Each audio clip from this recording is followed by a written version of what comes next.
بسم اللہ الرحمن الرحیم۔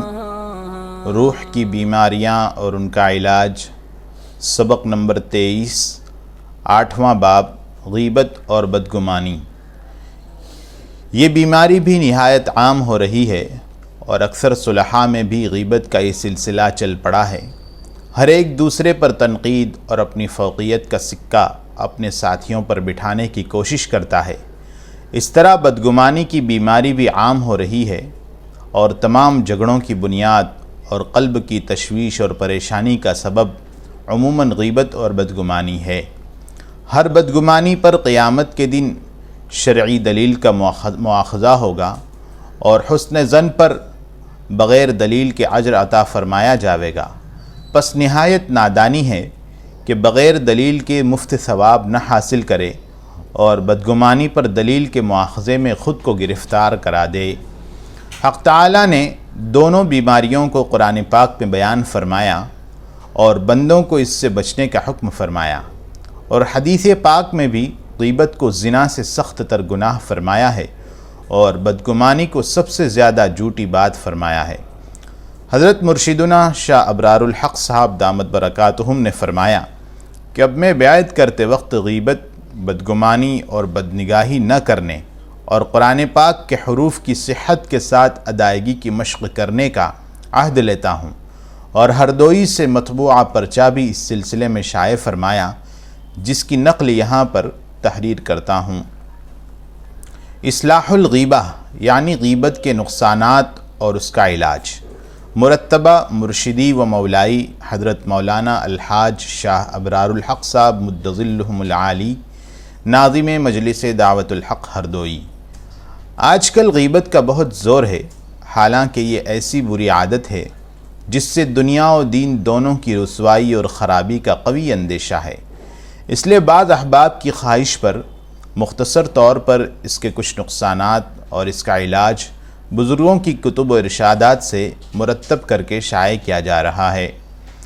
ان باتوں کو بار بار سوچنے سے اور ان پر عمل کرنے سے انشاءاللہ اس مرض کا ازالہ ہو جائے گا اور اس سے حفاظت رہے گی۔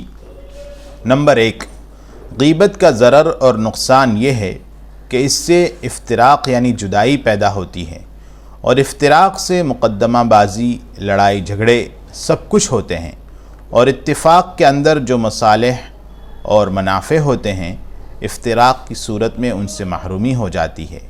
نمبر 2، غیبت کرنے کے ساتھ ہی قلب میں ایسی اندھیری پیدا ہوتی ہے جس سے سخت تکلیف ہوتی ہے، جیسے کسی نے گلا گھونٹ دیا ہو۔ جس کے دل میں ذرا بھی حس ہو اس کو یہ بات محسوس ہوتی ہے۔ نمبر 3، غیبت کرنے سے دین اور دنیا دونوں کا نقصان ہوتا ہے۔ دنیا کا نقصان یہ ہے کہ جس کی غیبت کی ہے وہ اگر سن پاوے تو غیبت کرنے والے کی فضیحت کر ڈالے گا، اگر بس چلے تو بری طرح سے خبر لے گا۔ دین کا نقصان یہ ہے کہ اللہ تعالیٰ ناراض ہوتے ہیں، اور اللہ تعالیٰ کی ناراضگی گویا سامان دوزخ ہے۔ نمبر 4، حدیث شریف میں ہے کہ غیبت زنا سے بھی زیادہ ضرر کا باعث ہے۔ نمبر 5، غیبت کرنے والے کی اللہ تعالیٰ بخشش نہ فرمائیں گے جب تک بندہ معاف نہ کرے، کیونکہ یہ حقوق العباد میں سے ہے۔ نمبر 6، غیبت کرنا گویا اپنے مردار بھائی کا گوشت کھانا ہے۔ بھلا کون ایسا ہوگا جو اپنے مردار بھائی کا گوشت کھائے گا؟ جیسا اس کو برا اور ناگوار خیال کیا جاتا ہے، اسی طرح غیبت کے ساتھ معاملہ چاہیے۔ نمبر 7، غیبت کرنے والا بزدل اور ڈرپوک ہوتا ہے، جبھی تو پیٹھ پیچھے یعنی غیر موجودگی میں برائی کرتا ہے۔ نمبر 8، غیبت کرنے سے چہرے کا نور پھیکا پڑ جاتا ہے اور ایسے شخص کو ہر شخص ذلت کی نگاہ سے دیکھتا ہے۔ نمبر 9، غیبت کا بڑا نقصان یہ ہے کہ قیامت کے دن غیبت کرنے والے کی نیکیاں جس کی غیبت کی ہے اس کو دے دی جائیں گی، اگر اس سے کمی پوری نہ ہوئی تو جس کی غیبت کی ہے اس کی برائیاں اس کی گردن پر لاد دی جائیں گی، جس کے نتیجے میں جہنم کا داخلہ ہوگا۔ ایسے شخص کو حدیث شریف میں دین کا مفلس فرمایا گیا ہے، لہذا دنیا ہی میں اس کی معافی کرا لینی چاہیے۔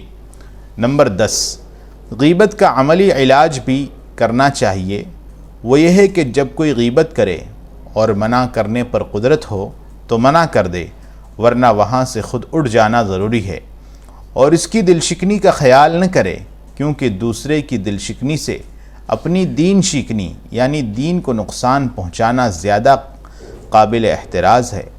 یوں اگر نہ اٹھ سکے تو کسی بہانے سے اٹھ جاوے، یا جان بوجھ کر کوئی مباح تذکرہ شروع کر دیا جائے۔ نمبر 11، غیبت کا عجیب و غریب ایک عملی علاج یہ ہے کہ جس کی غیبت کرے اس کو اپنی اس حرکت کی اطلاع کر دیا کرے۔ تھوڑے دن اس پر مداومت سے انشاءاللہ تعالی یہ بیماری بالکل دور ہو جائے گی۔ تنبیہ نمبر 1، غیبت کے معنی یہ ہے کہ کسی مسلمان کے پیٹھ پیچھے اس کے متعلق کوئی ایسی بات ذکر کرنا کہ اگر وہ سنے تو اس کو ناگوار گزرے۔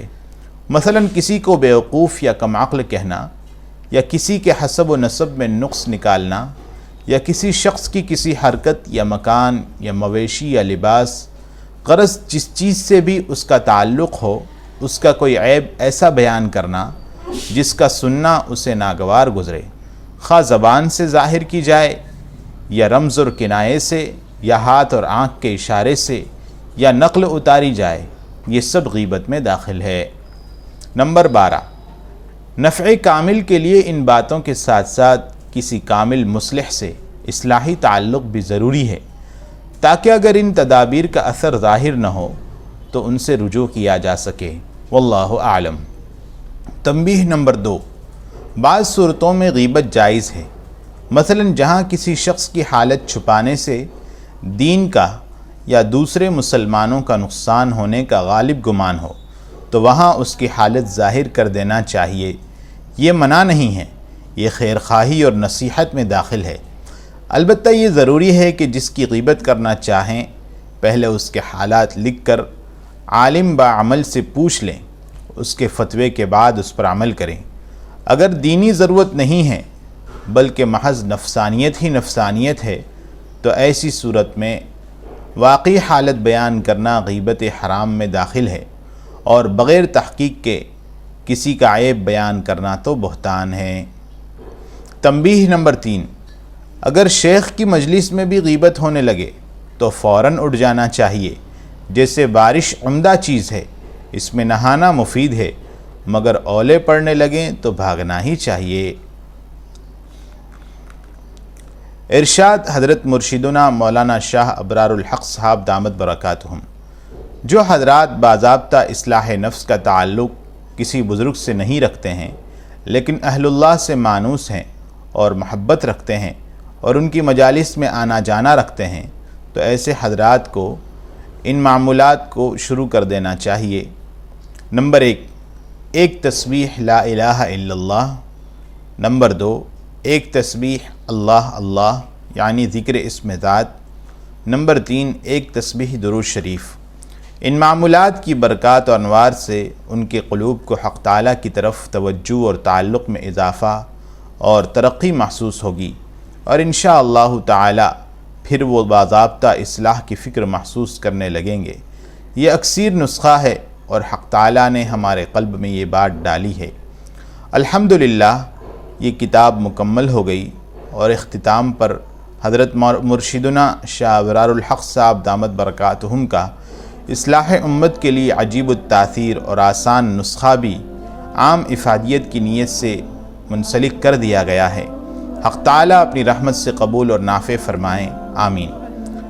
ناظرین کرام سے عموماً اور حضرت مرشدنا دامت برکاتہم سے خصوصاً عاجزانہ درخواست ہے کہ اس نااہل عبد کے لیے حق تعالیٰ کی رضائے دائمی، حسن خاتمہ اور مغفرت کاملہ کی دعا فرما کر ممنون فرمائیں۔